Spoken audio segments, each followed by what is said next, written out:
Once there was a man who was becoming impatient with his wife for not being able to bear him any children. At the same time, his wife was becoming increasingly anxious because she was not able to give him the children he longed for.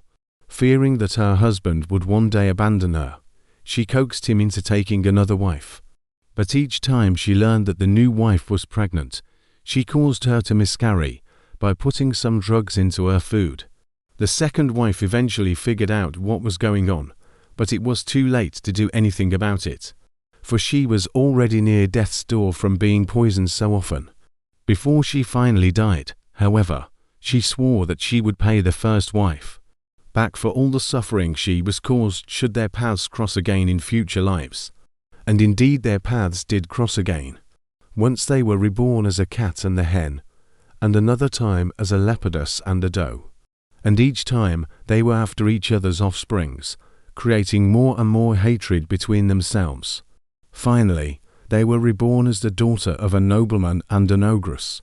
One day, the ogress in all her fury was chasing after the nobleman's daughter and her baby.